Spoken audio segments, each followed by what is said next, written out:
Welcome to the MJSA podcast. Thank you for joining us today. My guest is Bette Barnett, and Bette, thank you for taking the time to talk to us today. Yes, I'm happy to do it. I wanted to start by talking about. I was looking through your information in your bio a little bit, and it mentions that you started to work on learning to make jewelry and working with metals in 2010. So a couple of questions. What were you doing before that? What sort of led you into the field? Did you have any experience with any type of metal work, or were you doing other art beforehand, or what was going on basically before you started learning jewelry and metalwork?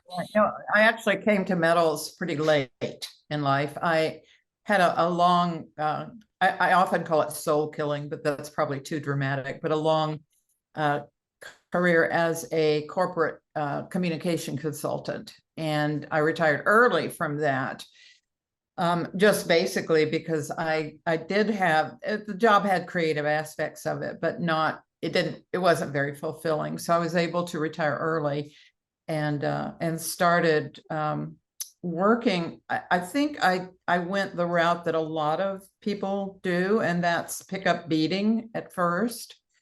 I celebrated my retirement with a little vacation down in a place called Rancho La Puerta in Tecate, Mexico. And they offered different craft classes. And there was this great big bowl of Mexican beads on the table, and it just fascinated me. So I started doing beading, and I stuck with that. And I think that's a fairly common, I've heard it often referred to as the gateway drug. And for sure, yeah. For sure. So I did that for a few years and really loved it. And but I had done nothing like that prior to that. I've always, and my work had creative aspects to it, but I simply didn't have time to do anything else. It was a really demanding job, and I was a single parent, so no time to really pursue my own interests. So after I retired, I got into beading. I then took it a step further and learned to solder, and I didn't look back. I just loved metals and wanted to work with them. So I started working with silver. And in 2013, I took a class with a gentleman named Chris Nelson. And Chris was a very accomplished jeweler who worked primarily in steel with fused gold. He really sort of introduced that in a widespread way to the United States. He taught lots of classes. So I took a class from him, and I was a goner. I was just, I fell in love with it. Yeah. And so Chris, I took every class he offered. He became my mentor, and he passed away in 2017. And after learning from him how to fuse gold to steel, I just kept working with it and developing sort of new techniques. So it took me a while to decide to teach. I now teach classes, but it took me a while to decide to sort of follow in his footsteps. But in 2018, I did. So I've now been developing a lot of new techniques with steel jewelry. And so that's how I kind of got where I am today. So you likely had a lot of that creative energy and kinetic energy stored up when you got the chance to start, working on it. Like you said, when you finally had the time, you can see how that sort of started to pour out, and you had an outlet for that finally, which was nice. Right. So the paper that we're featuring in the July 2023 issue of MJSA Journal talks about, obviously, much of your work that centers around fusing steel and gold. But are there other metals?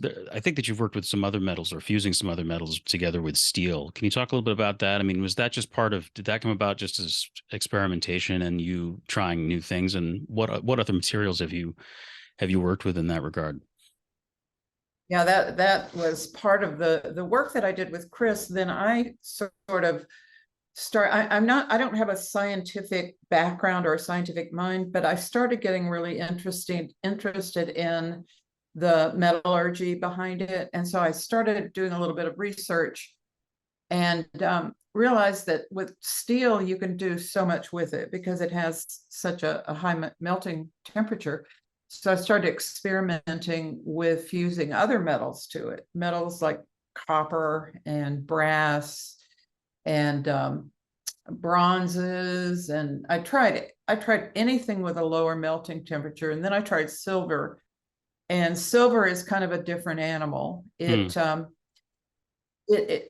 It doesn't, I like to say that steel and gold, I call it a love story, because their crystalline structure is such that the atoms kind of love each other. Mm-hmm. Silver and steel, it's more of what I like to call a complicated relationship. They're not what they call mutually soluble. Right. So right. the silver won't flow in a smooth sheet across the steel. But what I discovered is that it will fuse, but it fuses almost in droplets. So I started playing around with it. So now, in fact, if you'll let me, I can share my screen and show you a piece that I made with white bronze. Yeah, please. What you can see here is this all here is fused white bronze powder. Wow. And it's, you know, gold and steel are magnificent together because of the yellowness of the gold, the contrast against the steel. But I found that these other metals work just as beautifully. So yes, I do work with all kinds of metals, and you know, always with steel as the base, and a lot of different techniques, not just fusing. So I've gotten into things like Kimbu, and I do a lot of things like reticulation combined with steel, that sort of thing. I like the way that looks. It just creates such an organic kind of just looking feel to it. You know, if you tried to create something like that or design something like that, it would be, you know, impossible. But it just sort of happens when you're experimenting like that. It does, really, and that's what just gets me going, is when I see something like that, I'm so inspired to say, well, wow, that worked. What else can I do? How far can I take it? What else can I experiment with? What other kind of metals would work? Could I take, I do a lot with metal powders, and I think, can I take and alloy those together and create sort of new, you know, where you've just got the powders mixed together, not a complete alloy. I haven't tried that yet. So that's kind of what I love to do, is just try different things. It's interesting. The interview we did last month was with a gentleman who does a lot of work with granulation, and you know, part of that conversation was David talking about this sort of balance he has between, you know, experimentation and designing stuff and coming up with things, and one feeds the other. Sort of, it's like, you know, things you wouldn't have necessarily sat down and designed, suddenly you come about just by playing around with those kinds of things. So in that, along those same lines, like, what does your creative process look like? Is it driven a little bit by that sort of experimenting? Is it, you know, when you're coming up with sort of ideas or designing different things, where do you draw inspiration from typically? Do you have like a typical sort of routine or anything like that that you're going to? You know, this for years has been a really hard question for me. It's something that people always want to know, other jewelers, you know, for different I've written. And I've had the hardest time answering it, because so many people will say, well, I'm inspired by nature, I'm inspired by architecture, I'm inspired by art.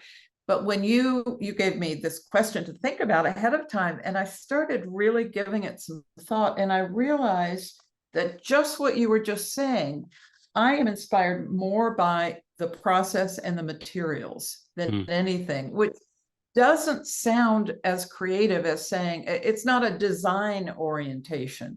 It's more of a materials orientation. And it's kind of like, what can I do in a really cool design that uses these new materials?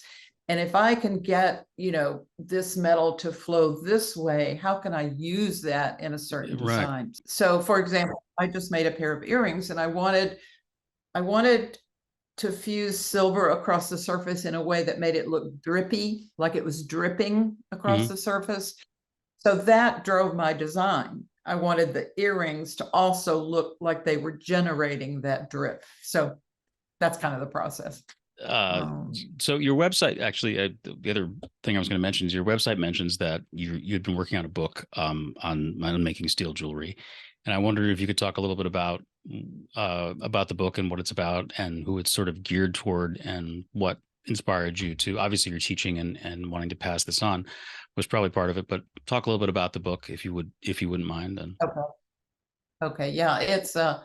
It really is. It's a much bigger endeavor than I thought it was going to be, but I'm so excited about it. The thing that led to it was really developing, well, my two things, my teaching and then the paper for the Santa Fe Symposium. And with their permission, I'm using that paper as a basis for the book. oh, And my objective, and it's a how-to book, and the working title at this point is called Creating Steel Jewelry. And of course, it's going to be the focus of steel. It will be steel mixed metals jewelry.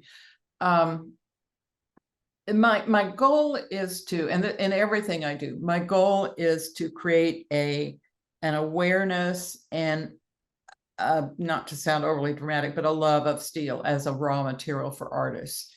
You know, we have this, I'll digress a minute and then I'll get back to answer your question, but we have this big divide. We have this big divide between blacksmiths, bladesmiths, swordsmiths, and jewelers. And we're all working with the same material. It's metal. It has similar characteristics. Some of us, and I like to, I've actually taught a couple of classes to blacksmiths in creating jewelry out of steel. And if you list, you can just look at it. I mean, blacksmiths typically work hot. They typically work dirty. They typically work big. They use big tools. Right. Jewelers are kind of just the opposite. They work very precisely. I mean, I am always embarrassed when someone sees my tools because they're not pristine the way jewelers are.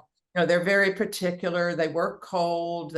Emphasis is all on perfect form and all that. But there's this whole area in between. I mean, why can't a jeweler work hot? It's just like gold.